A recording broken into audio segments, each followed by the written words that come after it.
What up, and welcome to the Roast with Friends podcast. I'm here again with my co-host C Rock. We got a real special episode for you today. We've been talking about doing this for a couple weeks, so I'm really excited that you guys are listening. You guys are in for a special one today, and want to tell them what to do, Chris? Like, subscribe, follow, and like I said in a previous episode, don't do sexual harassment. I don't know. Don't do that. And also, we really appreciate all the likes and subscribes, comments. I always see on other podcasts, they're always telling people like and subscribe, but they rarely ever thank the people that have liked, subscribed, and commented. So all the people that have done that, we really appreciate it. And today's episode is going to be called The Black Author Experience. I have special guest Lamar Neal with us today. And before we get into that, I kind of want to sprung on something new that we're going to start doing on each podcast going forward is what we're going to start calling the comment of the day. And today's special comment actually is Lamar. We have him here for his comment. So Lamar, if you want to tell the quick story about your the GTA experience we had online. Oh, yeah. So I met JayMan to a mutual friend. So, GTA Online just comes out, or it's been out for a couple weeks at this point, and I didn't really play it, so I'm like severely under level.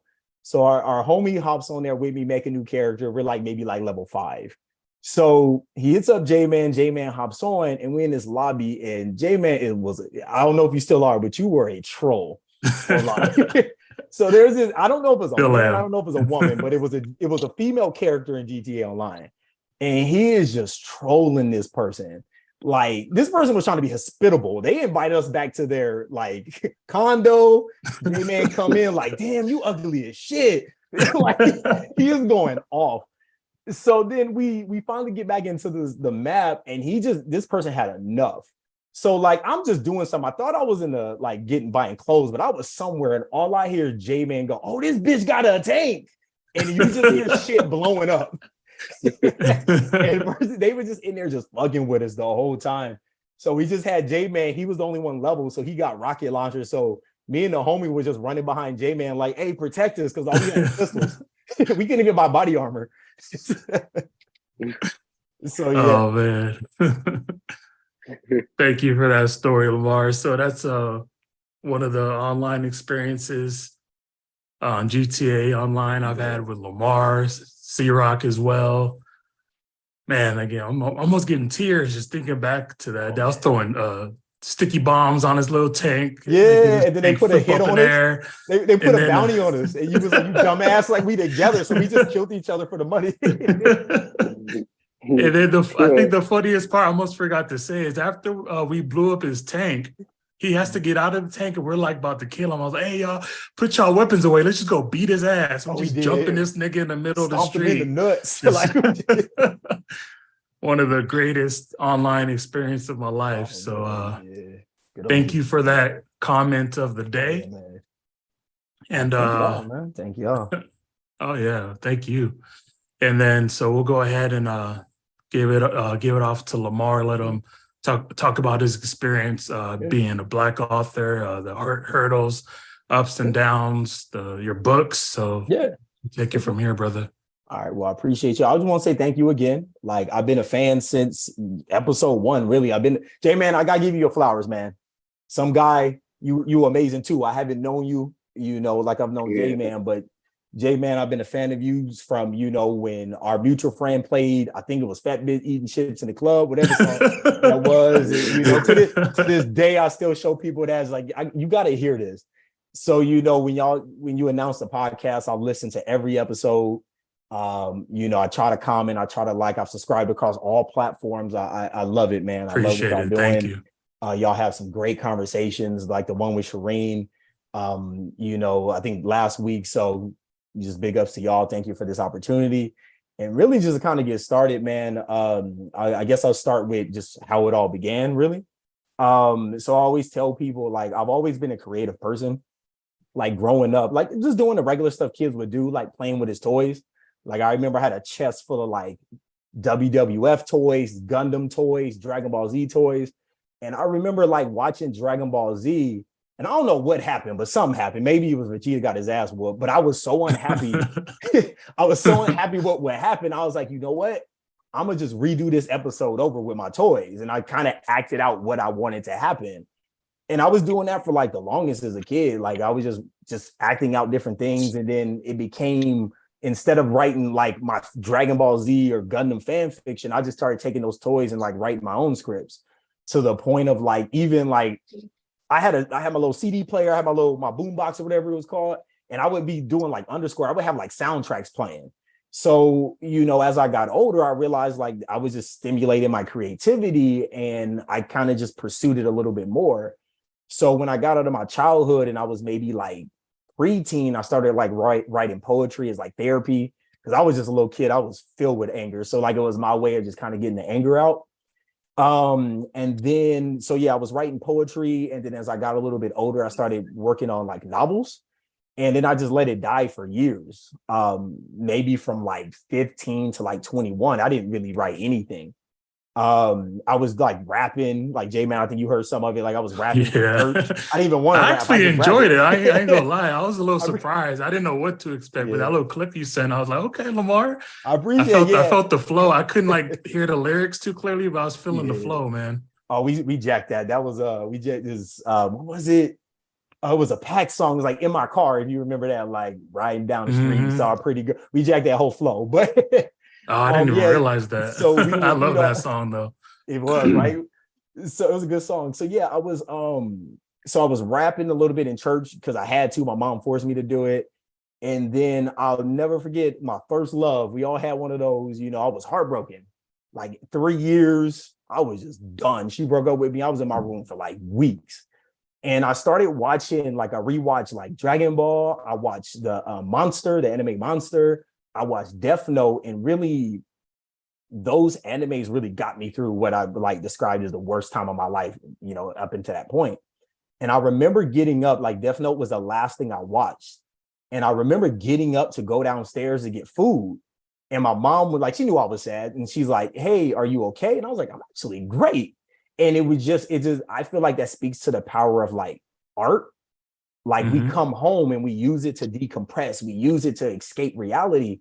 So in that moment, like those animes got me through just a tough time. And like, I wanted to do the same thing for people. Like I wanted to be able to tell a story that someone enjoyed so much that no matter what was going on in their lives, like it just was their escapism, and it made them forget about their troubles at the time. So I remember I was about like 21, 22, and I was like, you know what? I'm gonna just pursue this. And I started working on like my first novel that's probably never gonna come out. And between like 21 to like 25, I was just writing like book after book after book. No one's ever read it, most of them, but I was just writing. Like I was like, to be honest, I was pushing out like a 80K word book in like 1 to 2 months, and I was just going. Nice. And so around like maybe like 03, a mutual friend approached me with the ideas like, well, why don't you just publish one of them?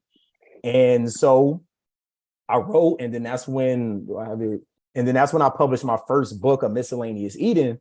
And you know, just to give you some for the listeners, it's, if you ever seen that anime Foodie Cootie, that was kind of my inspiration behind it. Like I wanted to be this very bizarre at times, like coming to age slice of life type novel.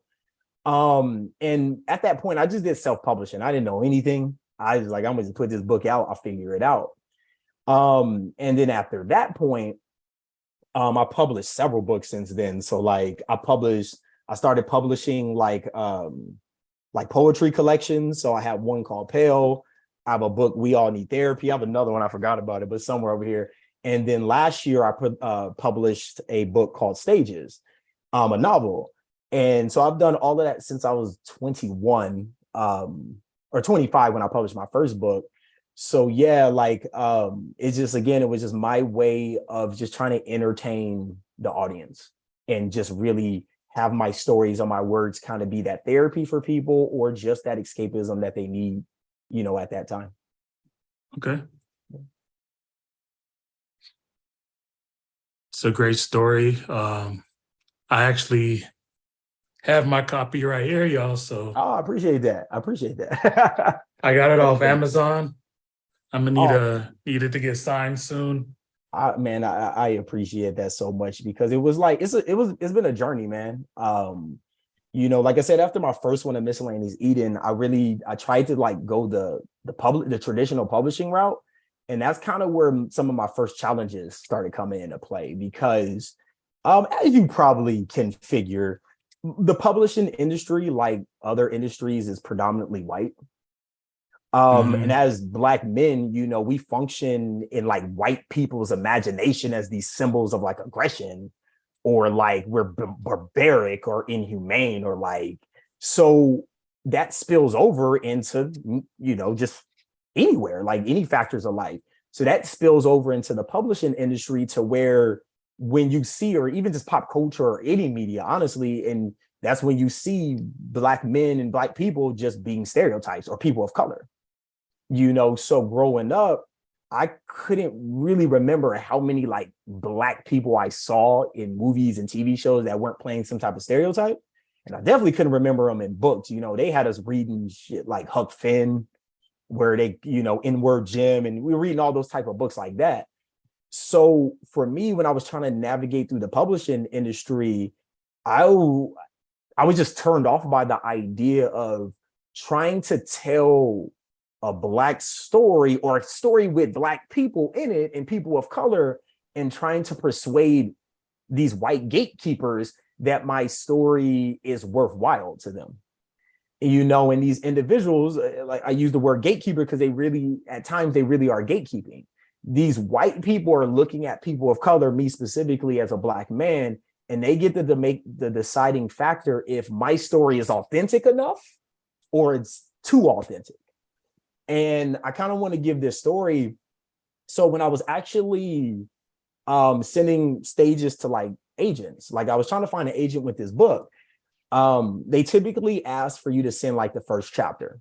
So the original manuscript had a longer like first chapter, where when the characters meet in a classroom, they kind of talk about like music, and it's still there, but I kind of cut out Hmm. a lot of it. But in the conversation they were having, they were getting into like, I was having them name like musicians, from like Ray Shrimmer to Billie Holiday to Future to a bunch of different like, rappers, R&B singers, soul singers, blues, all of that. And I remember when I got agent replied to me. Most don't even reply to you. So if you're ever like sending your books off to agents, most might not even reply to you. But in this case, this person was nice enough to reply. And she was a woman of color. I don't know what her ethnicity was, but I know she was not white. And she praised me for my writing and the story, but she eventually passed on it and mentioned she mentioned something about like the white gaze, or like being mindful of how white people see your story. Hmm. And I guess I mean, maybe this wasn't what she was saying, but this is how I interpreted it. I interpreted it as her telling me white people wouldn't be able to connect with two Black characters talking about things that, white people know. Future, but like, even still, it's still, these are Black musicians. We're not talking about like Led Zeppelin and Metallica and things like that. So that's kind of the only way I could interpret it. Cause I'm like, well, if you say the story is good, if you're saying you like it, if you say you see the appeal of it, but then tell me to be mindful of the white gaze, you're telling me white people are primarily the people reading books. So you have to write stories in mind for them. And if you isolate them too much, or make them feel like they can't connect with the characters, they're not going to buy it or not finish reading it. And so really, like, one of my big challenges, like I said, was like navigating through this very white industry, from hoping that editors understand that if we talk in a, as they call it, ebonics, we talk a Hmm. certain way and it's not quote unquote proper English, it's not to be edited. That's the authentic nature of the conversation of these people in this background. Or hoping that an agent understands the story I'm trying to tell, or hoping that a reviewer is not going to read the book and say, well, I can't connect with these people because I'm not Black. So that was kind of like one of the biggest challenges I actually had throughout this whole journey, is catering to a white audience. And I'm not saying all white people were that way, but I have had that multiple times. I've had individuals tell me like, oh, I couldn't connect with these characters because I don't know who the stylistics are. I don't know. I know Temptations, but I don't know that song. So I had people tell me that stuff. So really, and another story, honestly, I thought of was there was this anthology coming out, and it was all supposed to be about social injustice and about amplifying marginalized groups and their stories. So I go, oh, bet, I'm a Black man. I write, stuff, dealing with that, at least with my poetry. So I remember I submitted some work, and I'll preference this with anybody who's listening. I'm not saying my work is the greatest, so everyone has to accept it. But the reason I'm saying this is because eventually my work was denied. And when I read the anthology, it was filled with a bunch of white poets and authors talking about how they feel bad about being racist or like racism. And Oh, wow. So for me, it's if like racism was a staple of America. Like, we founded this nation on racism. Our founding fathers are saying all men are created equal and going home to slaves, raping slaves and, killing them and things of that nature.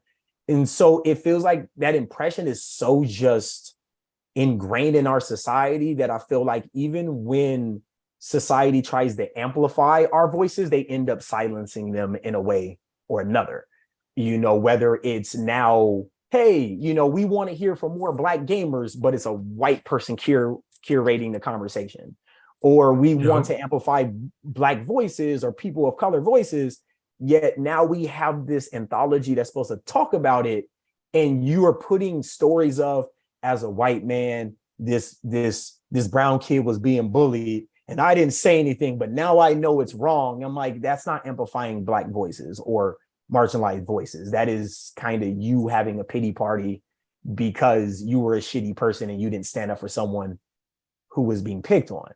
So all of like stories like that in instances made me just kind of turn away from the traditional publishing route and just say, you know what, with all of these novels, I'm gonna just do it myself. I'm tired of just waiting for people to tell me, oh, you're good enough because I feel like I can make money off of you. I was tired of hearing, oh, you know what, this is not authentic enough. We want something like Black trauma. So tell us about Black trauma. Tell us a story about a kid getting murdered by the police, or let's talk about slavery. Or if it's not that, it's on the other spectrum, on the other side of the spectrum, where it's, it's not Black enough, but then it's too Black. And that never sat right with me because, I mean, we're all men of color here. Growing up, there wasn't a lot of us in media. So I like Spider-Man. Peter Parker was white. I never once looked at Peter Parker and was like, I don't like Spider-Man because he ain't Black. Mm-hmm. So I was able, as a Black man, I was able to see myself in a white man and go, man, at the end of the day, it's a man shooting webs out his hands or a cartridge swinging around New York. I want to do that. But then when it's Black characters or people of color, then, the excuse can be, well, people can't connect to that while we have to connect with it our entire lives. So I just kind of got over the publishing industry and said, you know what, I'm gonna just do it myself. So all of the books I showed you, and then there's one I don't have on me, but I did self-publishing, and it was a liberating, man. It was just, it's nice to be kind of like when people talk about owning your own business, like being your own boss. I like being able to tell the story I want to tell without someone telling me this or that. I like being able to control all of it myself. So like I fell in love with the process. And then, like I said, in that time, I published 3 poetry collections and 2 novels, and I'm working on another novel that hopefully it'll come out next year. But in terms of challenges, like that has been like one of the biggest challenges. It's kind of navigating the racism of the book industry. And then, of course, like I feel like we all face it, is self-doubt. It's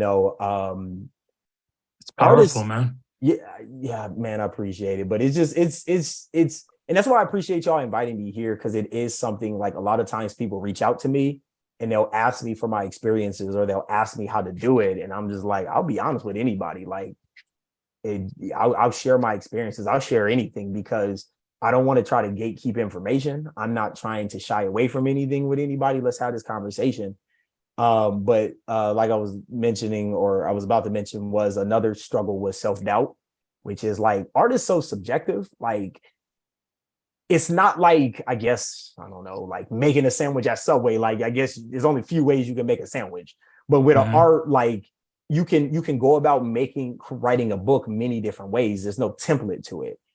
And so, but still, even though it's so subjective, what's a good book is subjective and every book is going to be different, it's still hard not to compare yourself to other people. And it kind of like, it's funny, like when one of your last episodes where you're talking about gaming and JayMan, you mentioned being the nicest Smash Brothers player on your block. And you get out there in the real world, like, oh, I'm getting spanked like Yeah. the whole time. It's the same thing. Like, you feel like you nice with the pen and you feel like you a great storyteller. And then you start reading other stuff and like, oh man, I'm trash. And it's not necessarily mean, you're trash. It might be like with Smash Bros, you haven't practiced as much as this person. Maybe the matchup was bad. Maybe you just weren't prepared for it. But with writing, it's just like, nah, they're just a different writer than you. And how they tell their story is different from you. Like, maybe you deal with dialogue, you like dialogue more than description. Maybe, you like humor, they don't. So like, just like, it was difficult in the beginning of like trying to stop myself from comparing myself to other people, picking up a book and like, man, I'm never going to be this person. And that really is kind of what deters me a lot. And if you ever like talk to my wife and you get her going, you can ask her like every couple months, I'm like, I'm retired, I'll never write another book. And typically, when she listens to this, she's gonna be mad because I never told her this. But typically, it's mostly, if I say that, I read something that's really good and I feel like shit about it, and I'm like, I could never do that. So I'll just be like, I'm gonna give up. But I'll say this to anybody: like, self-doubt is normal. Like, everyone's gonna be insecure about something, and you don't have to like live in it. You got to try to talk yourself out of it and remind yourself you are worthy, you are good enough, you are talented enough. But don't beat yourself up if you read something or you experience something and you go, man, it's not me. But after you get done with that pity party, then realize you can get there. Just keep working on your craft and keep going, and you can accomplish anything and everything you wanted to achieve. And you can you also use that as inspiration. Yeah. Also, take some tidbits from their style, maybe put it into yours a little bit, take what you like from that. So exactly. A great message. Exactly. And that's kind of like what I've done with everything is like, like, you look at something and don't steal it completely. Just don't steal someone's whole bag. But like, if you read something, you saw anything, it doesn't even have to be writing. And if you don't like something, don't use it. But if they did something really well, there's no such thing as an original idea or thought. Like, take it and use that to kind of like blossom into your own like author or creative or whatever it may be. So I agree 100%, JayMan. Hey, I then, got some. Go ahead, Chris. So I got some thoughts. Like, I found it real interesting when you talked about, the racism in the publishing industry, and that's an actual side of racism that isn't sort of like, what's the word I'm looking for? It's not explored very much. It's like that movie Get Out. Like, everybody thinks of racism as the mouth frothing racist screaming the N-word. What about the liberal side of racism, where it's like, hey, we like you, but I still want to use you like the white people did, like the guy who wanted his eyesight. He was like, oh, bro, I love your, you guys. But then he still uses you the same way. So it's like that other casual side of racism. It's like, we like you, but not that much to put ourselves in your place. You know what I mean? Or see things through your eyes and stuff like that, or give you a shot, or back you with some money or something. So it really is like, people think you're either the Klansman or you're not racist, but there's a more subtle side to it. Oh, man, so facts, 100%. Yeah, because it's like you said, like, oh, I like you enough, but don't try to date my daughter. Like, wait a minute, wait a minute now. Stay in your I'm gonna lane. put I'm gonna put a coexist sticker on my fucking Prius, but if you walking through my neighborhood and I don't still calling the cops, you No, know for sure. what I mean? Like, I'm woke. Yeah, it's that. It's actually funny you mentioned that, man, because I saw, like, it's always existed, but I saw a lot of that, like when George Floyd was murdered, you know, and when people finally realized Black people exist and we've been being like killed in the street for years, like when people finally acknowledged our lives matter for like 2 weeks. I was seeing a lot of that, and I was seeing all of these like white folks like draw the line, like, if you're Black and you're not speaking out, are you really Black? And I was like, that is crazy. Like, somebody's looking at someone who's Black or a person of color and being like, if you're not speaking loud enough that makes me feel comfortable, you're a traitor to your own race. And I remember I told somebody, like, man, I've been Black my whole life. I've dealt with this my whole life. This shit is not new to me, sadly. But I'm not about to sit up here and scream and yell for y'all entertainment. I've been saying this for years. So yeah, just to interject really quickly, somebody brought something similar to my attention. You guys remember that Instagram blackout day? Yeah. Or when everyone posts those black squares, someone hit me up. They're like, hey, you gonna post that little black square? I'm like, fuck is that little bitch ass black square gonna do? I'm just gonna scroll up and down Instagram, see some black squares, and I'm supposed to feel better that Black people being murdered in the streets. Like, fuck that fucking square. And like, I don't give a damn what the fuck is that gonna do. I'll give y'all a story. I'm not gonna say the business and organization, but I can tell y'all, like, you know, we're not recording, but I work with a lot of different organizations. Even though I work at a college, but I still work with a lot of different like schools and community groups and things like that. So I remember, you know, when that Black Square was happening, there was this organization in particular that was like debating, like, should we post a square? And it's like, if we don't, Black people know we won't stand with them. I was like, okay, I guess. So, you know, they're trying to ask me, you know, I'm the token Blackie. So they're trying to ask me, and I was really like, post the shit or not, I don't care. Like, it does nothing for me. Like, it's not going to stop police from killing us and being able to do whatever they want. It's not going to stop racism. It's not going to really do anything, but do what you want. And they was like, okay, we're going to post it. So they post a black square. And then right after that, they do these series of posts that was like, we hear you. We see you. We acknowledge you. Black Lives Matter. Like, they did like 4 or 5 different posts that each one had a single sentence on it. And it was hilarious because as soon as they post that, some racist shit came out about their company. And they did nothing. They did nothing. Like, literally, when their Black employees or employees that were just kind of down with the cause was asking, they was like, stop asking us about this. It's none of your business. And people was like, well, I mean, you just said you hear us and see us, and we're asking you about this racist person, and they did nothing about it. And so I was like, yeah, you just posted the square just because it was the thing to do. You didn't care about racism, because you can address racism as a society if you're a business in certain aspects, but you can't address this racist employee, and you chose not to. And I just always, that always sticks out with me anytime people talk about they're down with the cause, because I'm like, you can say whatever you want, don't mean you actually are. Yeah, and a lot of these companies, they don't give a damn about the cause. They just don't want people to think they're not down with the cause. So they do all that shit, you know, just for fake morale, likes and clicks and all that bullshit. And then just very quickly to go back to one of your other points you said earlier, it's kind of funny because reading your book, I'm about halfway through right now, in which you said about, you know, trying to get past the white gatekeepers for your book. It was something that resonated with me. Like, I didn't really think much about until you said it. Like, this is the first time in kind of like a romantic type story that I felt connected to the main character. You know, like, he was kind of a dork, a geek, a little bit. He listens to the same type of music I listen to. He plays video games. You know, he's just kind of a laid back dude, real smart. I was like, damn, I really relate to this character. I started thinking, like, all these romantic, like, movies I've seen, you know, all these romantic stories. And it's like, fuck, I've never really related to the main character before. I've never, like, normally the closest I've ever been to relating is more so like in those, like,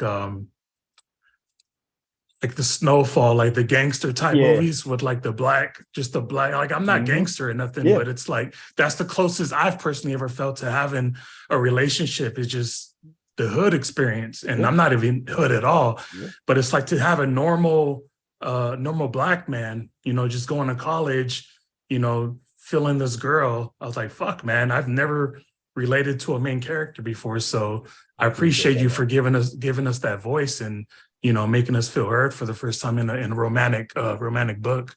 Man, I appreciate that. I really do. Cause like, you know, I wrote that book like years ago when I was actually in college. And I remember, this is years before I met my wife. And I was just going through dating, you know, I was just dating a bunch of people. And I remember, so anyone who hasn't heard of the book, it's called Stages, and it deals with two, they're like mid-20s. Like they're not like the college students you think of, like 18, 19 years old. Like they're like 25, 26. And one of them had two kids really young, the female character, Victoria, and then you have Hendrix, who is the male character. And for me, I remember the idea came to me because I was talking to a friend, and he was talking about he was going on a date with this girl. And he's like, yeah, you know, but she has two kids. And I remember one of my friends was like, ooh, come on, man, don't do that. And then a part of me, I was like, why not, man? And like, you feeling her? Why not? Who cares? And so that conversation stuck with me because I started thinking about, like, while I was dating, I didn't really see characters that kind of like did things that I did, like play games, kind of be dorky, like you said. And so I never wrote a romance story before. I was like, I'm gonna give it a try. Why not? Because like at that time when I was dating, I was like, I need to see a character that's like me to let me know that like love exists for me. So I just started writing it, and I Victoria's based off the girl, or at least the concept of her is based off the girl my buddy went on 2 dates with, who had two kids. And then with Hendrix, with all of my like main characters, I take like one aspect of myself and amplify it and make it kind of like a bigger part of their personality. So with Hendrix, like, what for me, I'm in my head a lot. Like if we ever hang out, like if we hang out, like I'm going to zone out like multiple times in a hangout, and something to bring me back to reality. But at that point, I probably was going for like 5-10 minutes just thinking. So Same, I'm the same way. yeah, I'll just be gone. Like I'll see something and be like, dang, man. And then people's like, hey, Lamar. And I'm like, huh? And I had no idea what they was talking about. So like I took that and I was like, you know what? I'm gonna put that on. I'm gonna put that in Hendrix. And then I put two aspects of myself in his character, which is like, actually a lot of me is in him now I think about it. But like I just want to see myself in a character. And I was like, mainly when you see a male character in these romance movies or like books, they're described as like really good looking. I made it a point not to like hone in as like he's a sexy man with abs. It was just like, he's here. He loves Smash Bros. He bonded with one of the girl's kids over Smash Bros. You know, he's dorky, he's building forts, but he can still, you know, be serious when need be. And I thought that was important because especially with us, you know, we don't see that a lot. Like you said, we see ourselves, and there's nothing wrong with it. There's nothing wrong with Snowfalls. I actually just finished Snowfall last night. Like I love Snowfall. I love seeing those shows like that, but I'm far from gangster too. Like I didn't grow up in the ghetto. I didn't grow up in the hood. My cousins did, and that's the closest I was. But for me, I grew up in a middle class home. If I cried enough asking for a PS1, my mama bought it. Like I was spoiled. So like I couldn't see myself in these men who was described as like models, that Fortune 500 companies, super rich. And I was like, I want to create just two regular people that anybody can see, because I feel like that's important to have like some representation and not just see it on like a singular side of it. Like there's nothing wrong with the gangster stories or the hood stories. I enjoy them, but let's show that Black people or people of color are not monolithic. You can get a story with a dorky Black man in love with a woman. You can get a story about something else that's just not one thing. So I really say all that to say I appreciate it, because, you know, that's what I was trying to do. I wanted people to read it and say, I mean, Hendrix is cool. Like Victoria's cool. They down to earth. And hopefully we can get more people telling stories that we don't primarily tell. I remember this woman DM me on Instagram and was like, I want you to know you're a unicorn. And I was like, what the fuck are you talking about? Like, and she's like, you are a black man. And I'm like, you know, like people like nowadays, like we talk like it's like I am or aim. So we just say one thing and we don't finish a thought. We just kind of send multiple messages.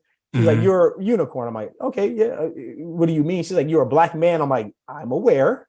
Like, and she's like, you're a black man writing romance. And I'm like, I guess that's right, because I don't really see it a lot. So again, I appreciate you, man. I hope you continue enjoying it.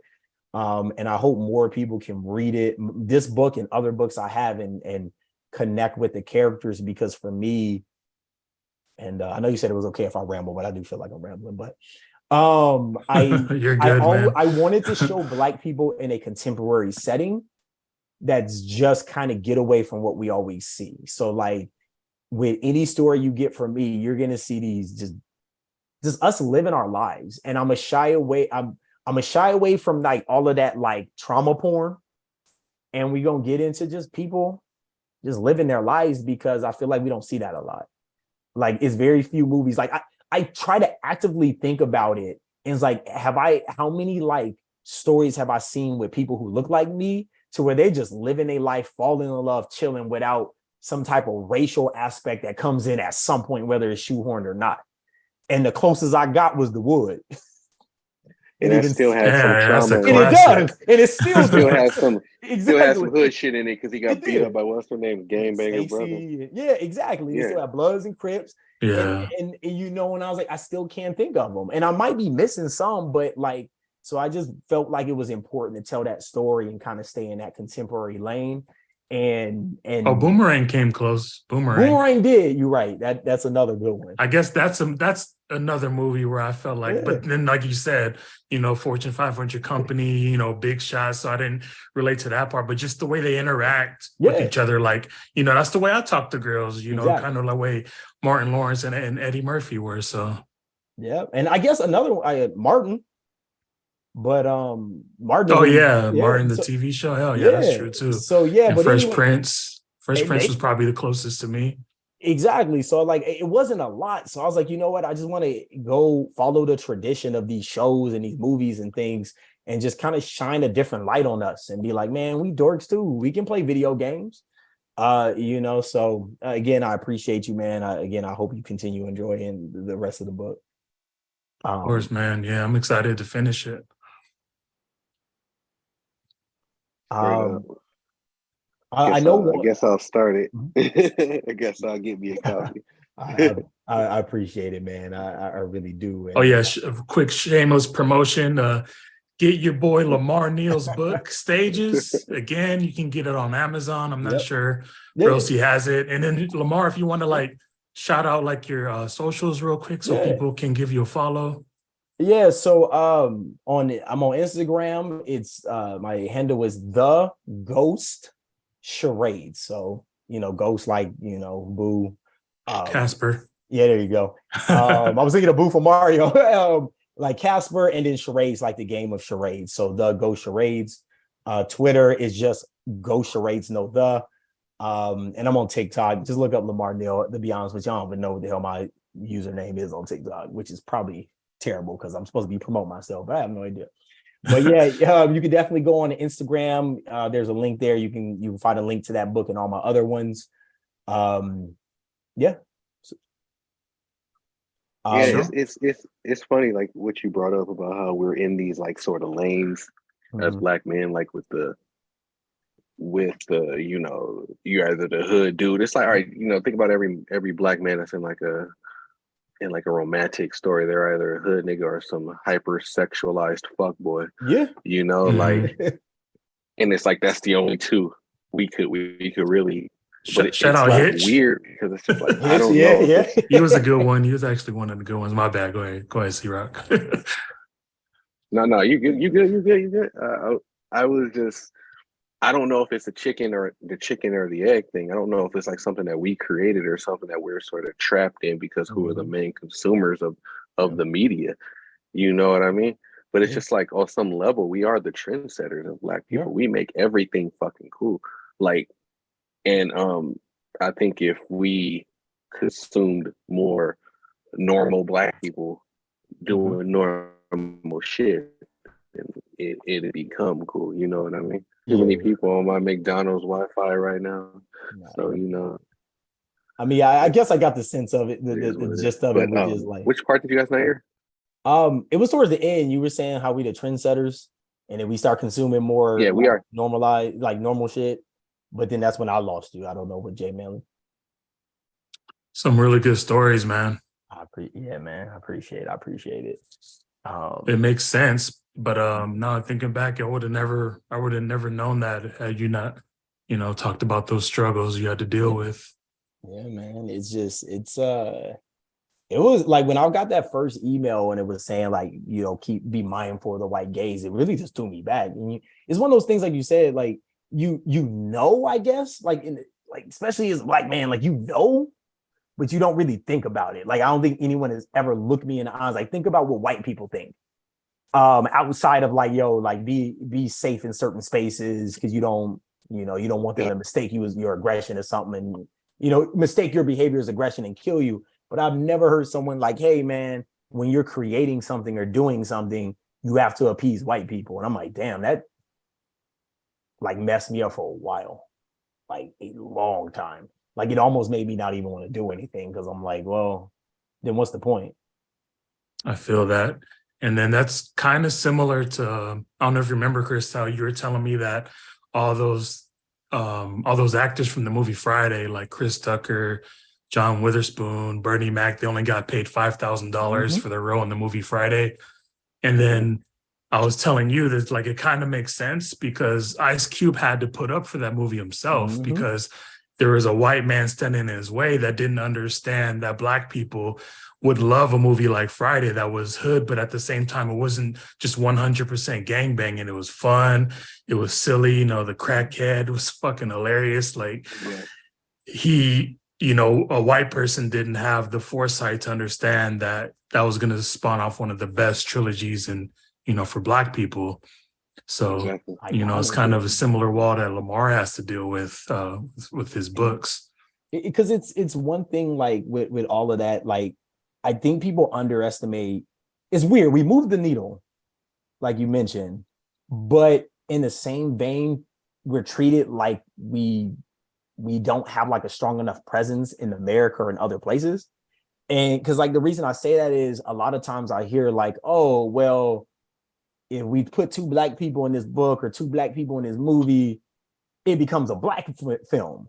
And white people don't want to watch it. And black people might not support it. So they look at it like a lesser than like piece of art because no one's going to support it. But I'm like, we show up and show out. Like when something's good and we enjoy it, we going to throw our support behind it. We going to throw our weight behind it. And it's going to do well financially. Like we saw that with Black Panther. We saw that like Get Out.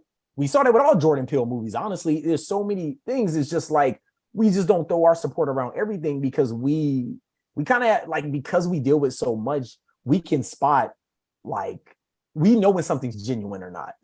Yeah. And we know when it's just a white studio making something with black people in it, than a story that is told by black people or people of color, whoever, whatever it may be. And we see that with Atlanta. We see that with the Boondocks. We've seen that with actual things created by us. And, again, kind of pivoting to the industry I work in education. Don't shy around it.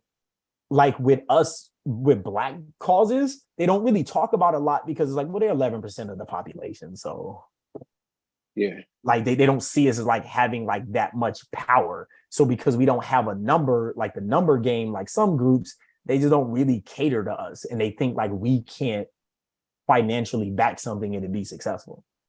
Coming up and going, like, I graduated college, going into a predominantly white college. One of the key lessons I learned is white people might fuck with you, but they always think they're smarter than you. Oh, for sure.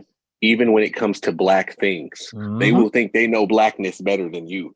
Like it's weird, like just having other conversations. I'm not trying to pivot the conversation, but like I had told some coworkers at my job, like, hey, black people don't really fuck with Eminem like that. And they were all surprised, like, you're lying. Like, see, no, you don't know hip hop as well as you think you know hip hop. Like you don't understand you don't even get why we don't fuck with Eminem like that. Like, not saying he's a bad artist, but we just don't We fuck just with don't. him like that. Oh man, And then I had that same conversation.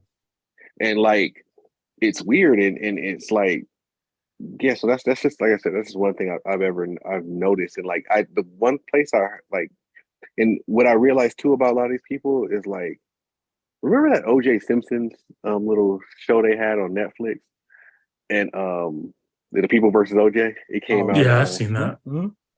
Remember the part in the elevator after they put Furman on the stage on the stand and it blew up like Darden said it was gonna blow up in their face? But Mhm. she was just like, no, no, no. And he fucking finally went off on her. He was just like, see, you put me on this stand because you wanted a black face, but you didn't want a black voice. And fucking that's just, I was like, dude, that hit the nail on the head because that's just what it is. It goes right back to like you were saying about like the protest and all that. Like, yeah, you wanted to show the optics that you support black people, but you don't really want to support black people and, shit like that. So a lot of times they don't, I guess it's like the way we don't fuck with Eminem. They don't really fuck with us like that, Like they like being around us, but they like our sense of cool, but they don't want to give up their whiteness either. For I sure. ain't gonna lie, I fuck with Eminem. The only thing with Eminem I'll say is a lot of his albums, like it's only good for about 2 or 3 listens. No replay value. Yeah, for Like, sure. for example, I think Eminem is a much better rapper than Drake, but I actually end up listening to a lot of Drake's old shit over and over. Like, to me, Drake has a lot of classic songs. Eminem, I feel like maybe has 5 to 10 like really classic songs that I can listen to over and over, Yeah. But Well, that's my I'm view on like, Eminem, though. but that's like sort of what I meant. Like when I said, hey, like when I just said, hey, we don't fuck with Eminem like that. They didn't even get that fucking sentence right there. They didn't even bother to listen. They was just like, "Oh, you don't like Eminem?" No, I didn't say that. I said I didn't fuck with it like that. Yeah, and then they try to spin like, it. Yeah. Oh, go ahead. yeah, like you're being racist. I know exactly what you're gonna say. Yeah, Like, it's like no, oh, he's a white man. It's like, no, I don't care you white. It's no, just I don't. it's the content of his music just doesn't appeal to me. Yeah. He is a great lyricist. He's better than Drake. He's a better lyricist than I'm gonna use an even lesser like or somebody who we would consider lesser. He's a better lyricist than like Nelly. But I would listen to Nelly's catalog over his because Nelly makes better music. It's like I don't want to hear you throwing for fucking like album after album throwing these super complex rhyme schemes in songs that are about nothing. It gets When it comes it's up, empty and it's yeah. boring at times. Yeah. It's like you writing a book with like really well done sentences and paragraphs, but at the end of the book, it didn't tell a story. It was just sentences and paragraphs. You know what I mean? You just like, real. Well, those were well done sentences and paragraphs, but what the fuck was this book about? Exactly. And another thing, like with that whole thing of like you said, like they might think you smart, but you ain't smarter than them, or you don't know as much as them. Like with the hip hop conversation, I've said that. I've said the same thing about Eminem. Like no one has. I've never once said Eminem is a trash rapper. I've never said he's terrible. I just said like I don't fuck with him like that for multiple reasons. And then this one dude gonna look at me and is like, "Then you just don't know hip hop. You're not a child of the game." I'm like, bro, you started listening to hip hop when Eminem came out. I was listening to hip hop when I was a kid. Like this is a trend to you. This is my lifestyle. Like black culture, hip hop and black culture goes hand in hand. And it's like they could not, these people who I've had these conversations with like about Eminem and other like white rappers, Jack Harlow and other people like that, it's like now they want to discredit me. And now it's like, oh man, how you gonna let a white man know more about hip hop? Okay, like you don't. It's not that. It's just we can sense. It goes right back to like how you talked about the black movies. We can sense authenticity better. Like, why do you think we fuck with Paul Wall but not Post Malone? Because the minute we saw Post Malone, we knew he was faking. I knew that wasn't him. I knew Paul Wall, that was him. I knew he wasn't acting. I knew Mac Miller wasn't acting. That was authentically Mac Miller. That was who he was, so you respected it. Jack Harlow, we know that you're just in this shit to make some money and you give no fuck about this culture and you're just sort of using it and you're going to do the same thing like Machine Gun Kelly and you're going to try to move on and try to become like when it becomes like, oh, I'm bored of this, you're going to try to move on and become a pop artist. Like we saw that, We seen it time and So time. We seen it with Kid Rock. We seen it like yeah, we seen it. I We was seen just it like, with no, Pink. yeah. See, yeah, like, yeah, like we seen it. Like y'all don't fuck with us like that. We sort of we get it, but you know, it goes into like WB Du Bois calls it double consciousness, but it goes into like we're always used to seeing ourselves through the eyes of white people, and we're always used to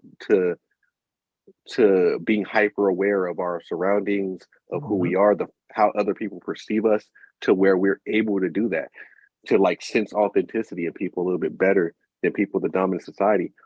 But in people in the dominant society, they don't have to do any of that shit, so they get fooled.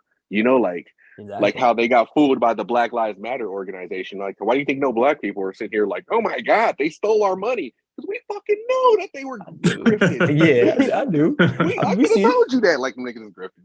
Them niggas is grifting you. No, but you gave your money to them, and then now you mad. Yeah. We're like, nah, we didn't tell you to donate to that. Yeah. You wouldn't donate it to that. So it's That's a fact. They said like Black Lives Matter.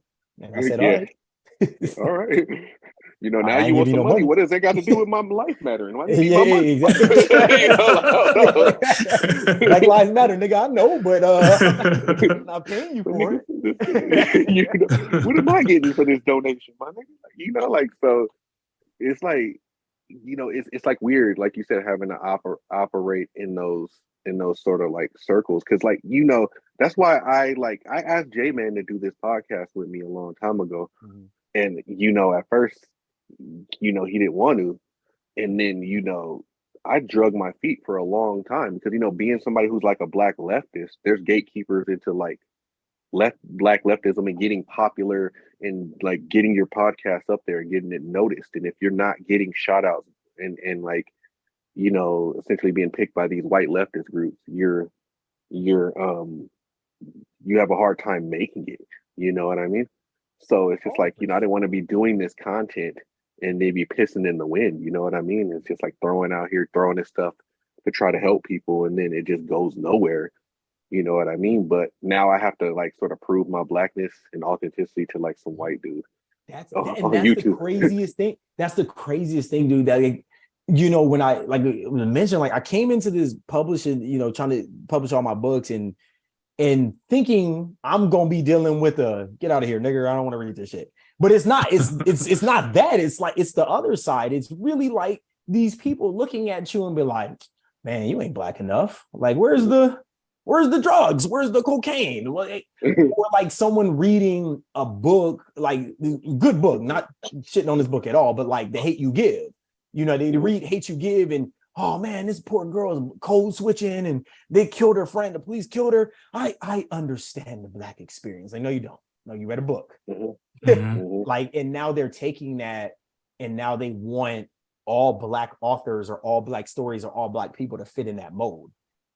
And it's just, I'm like, I've never like to think about and to comprehend, I have to like prove my blackness to someone who is not black is just wild. And that's why I was like, I'm not doing it. I can't do it. Is because for me, at a certain point, that's a form of you might as well just ask me to tap dance for you then. Yeah. So, so I was like, I'm out. And again, a lot of that really hit during the George Floyd, because I pissed some people off.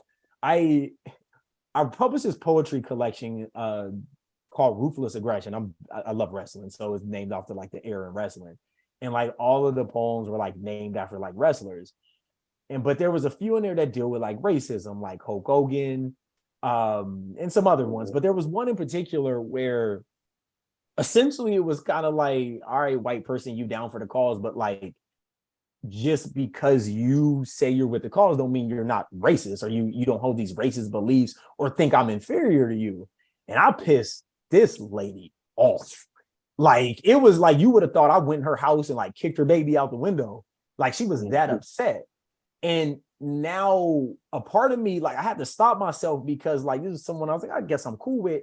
And I had to stop myself. I was like, you as a black man are trying to like calm this white lady who's upset because she didn't like what something you said. That's reality. And I was like, cannot do it. So I was like, I'm gonna just write stories for me, for us, and I ain't dealing with y'all because I just can't. And I'll say this: there's probably people gonna listen to this. Yes, you are white. Some of y'all are great, but the majority of people I dealt with, it just left a bad taste in my mouth. So that I just have to step away, man.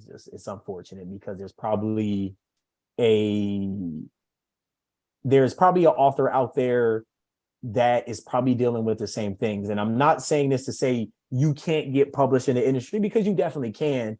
It just goes to a point I wanted to mention is you have to, if you're going to do this, you have to find the right people. You have to find the Black agents that are not just, they skin folk, but they ain't kinfolk. You got to find the right people. You got to do your research and find the companies that put their money where their mouth is. So when they say they want to amplify marginalized voices, they're not just saying that. They're not just saying it when someone gets murdered. They're doing it year round. They're doing it nonstop. It's the people who's giving Black people or people of color like opportunities in the publishing industry. You got to find those people, because if you just take some of these companies' words as face value, which is I'm looking for marginalized groups, they may not be looking for your ass. They're looking for somebody else. So find the right people in the industry, do intense homework about who you're submitting your work to. And if you're not happy with the results, do it yourself. Like we see what you get, the power of doing things on your own. We see it in movies, we see it in music, we see it in all industries, and we can do it in the book industry too. If you don't like the way something's going, create your own lane. So that. And then I just want to do a quick disclaimer to like the white people listening. Like Chris said, or excuse me, like Lamar said, it's not all white people. And just to give white people something to think about, if you actually are a good white person, you're listening to this, you in your own head, you should be thinking, oh yeah, I understand. They're not talking about me personally. But if you feel guilty for some reason, then there's something internally you got going on. There's a reason you feel that way. And that's something you need to learn to unpack, instead of getting on the internet and talking about, we're not all like that. Like, we know we don't have to say that disclaimer every time we say something about an experience a Black person has had with a white person. So I just wanted to put that out there. No, that's a good disclaimer, because we see it a lot. We see people playing victim. Like, well, I didn't do anything. You're talking about me. No, man, just look ahead. I grew up in a house full of women. And when my sisters get together and talk about, Black men is trash, I know they're not talking about all Black men. They're talking about a very specific Black man, the one who shits on Black women or do other things. They're talking about that, and I never take offense to it. So, like, if you ain't did nothing wrong, you shouldn't feel guilty. Exactly. And if you feel guilty, then you did something, or you constantly doing something. So I'll go to tell you. I really have no idea what to tell you. Yeah, you gotta do some unpacking. My thoughts C Rock. on that. My thoughts on that have changed over the years. Like, I'm just not sure anymore if we're not, like, this just everything we go through with white people just on both ends isn't just another part of a bullshit game. You know what I mean? Because it's just like the same white people who might want to jump in here and say, hey, it's not all us. It's just like, damn, you can jump into a situation about Black people and then center yourself in it still. And then we end up arguing about it still. And it's just like, dude, is this part of the same bullshit game? Because we waste time. So me, I'm just like, at this moment in time, like, I'm not gonna like even entertain that or argue, because it's just like, I think about it differently. Like, when I think of like, hey, good white people, bad white people, I don't know. I don't think it matters. And I always use that example of that movie Independence Day. I'm like, some aliens show up and start blowing up our cities and shit. Do you matter if a good portion of them are fucking good? Like, you know what I mean? Like, why does it matter when you're blowing up our fucking civilization? Like, it's like, I imagine, not all of you are bad, but why are you so willing to sit back and watch what happens to us and do nothing about it? You know what I mean? How would you, like, a lot of people claim to be Christian. I'm an atheist. A lot of people claim to be Christian. How could you explain that to the God that you think you're going to meet when you die? Like, hey, yeah, I knew these people got treated like shit. With, you know, yeah, let me in heaven, though, right? What you want me to do about it? Yeah. I mean, shit, you know, like I went to live in my I suburban posted neighborhood. that black square on No, Instagram. yo, that's a fact. Let me in, Jesus. You know, I'm a good Some of my person. closest friends are black. Yeah, like Yeah. no, I mean, I didn't directly do it, but I mean, I benefited off of it, so I went to I turn a blind eye. But hey, directly doing it, so I'm just like, yeah, after all this time, you have to say, after 400 fucking years of this shit, you have to say, you know what, you guys know what you're doing. This didn't accidentally happen, and maybe you're not directly oppressing me, but you know, like I guess you know the best way I can explain it. Sometimes you know that's why I'm not a writer. Sometimes I have a hard time organizing my thoughts. But the best way I can explain it, you know, how, like a lot of people try to say back in the day, like, yeah, my ancestors didn't own any slaves. But yeah, if they would have caught my ancestors running away, would they had helped them escape or returned them? no, Then, that's a fact. then they held up slavery. They may not have owned any slaves, but they upheld that institution. They reaffirmed it at some point, yeah, but Yeah, like you said, if they saw a slave running down the street for their freedom, are you gonna help them? yeah, Like you're gonna take them in, and when someone come looking, like I don't know what you talking about. Like, so there's ways. Just because you don't know that for a fact, but just because even if they didn't own slaves, that doesn't mean they weren't part of the problem. Maybe they did say something. I don't know, but I know that the majority of people didn't say something, because if the majority of people felt that way, slavery would have ended a long ass time ago or never existed. yeah. So, And it's like how we. I didn't mean to cut you off. no, It's go like ahead. how we talked about in our when we were talking about the whole gamer thing. And you know, Shireen was like, "I know it's not all men." I'm like, "No, you ain't got to even, you know, qualify your statement by saying that, because it's just like, yeah, I understand. Like, maybe I'm not the most misogynist person, but there's a lot of shit that I contributed to still as a man, and I have to kind of like own that shit. You know what I mean, and not center my feelings in it. You know what I mean? Because it's just like I'm still part of the problem on some level. You know, when it comes to that aspect, and I just think the average white person, they think being racist is like moral. You know what I mean? And I go back to my analogy about the aliens. What does it matter? Like, you know, they think it's about a feeling or something. Like, what does it matter? What if none of those aliens felt anything? What if they were incapable of emotions and they just still were blowing up our shit because they wanted to take our resources? Does that make them any less bad than what they were? You know what I mean? So it's not about it's not about how you feel, or you know, or it's not enough. Like I said this after George Floyd. I'm like, yeah, you can sit here and say, oh, I stand against this, but what the fuck are you gonna do about it? If you're gonna do nothing about it, then I don't care what you morally stand against, you know? It's like if I see a dude, if I see a dude raping a girl and I'm like, you know what, I morally think that's wrong, but I don't do anything to stop the dude. You know what, buddy? Well, wag my finger at you, pal. Exactly. You know? I'm gonna shake my head in disagreement. I disagree with that. It's like, you don't help. You don't get to do it over or not. You know, like. No. So Lamar, I just got a question for you regarding being an author. It's a post that really resonated with me, especially with me and C Rock starting this podcast. It was a post you had put on TikTok. And I don't know if you want to go over those 5 points you made being author, but one that stood out to me is that how you didn't get the support you thought from your friends and family. And it was more so strangers that were hyping you up, reading your material, buying your books, you know, giving you reviews and all that. It kind of resonated with me because I kind of realized, you know, with me and C Rock, like, we might not be getting the love we want for our friends and family. And this isn't no way, shape, or form calling them out. It's just the reality of the situation. You know, they got their own stuff going on. Maybe they don't have the time to listen. So it's not, you know, nothing negative or like that. But I just wanted you to further elaborate if you wanted to and give us a couple stories regarding that. Yeah, most definitely. So the posting you're referencing or JayMan's referencing is about 8 years ago. I published my first novel, Miscellaneous Eden. It's about a kid who believes his mom is a goddess who made him in the world because he can't remember anything before his 10th birthday.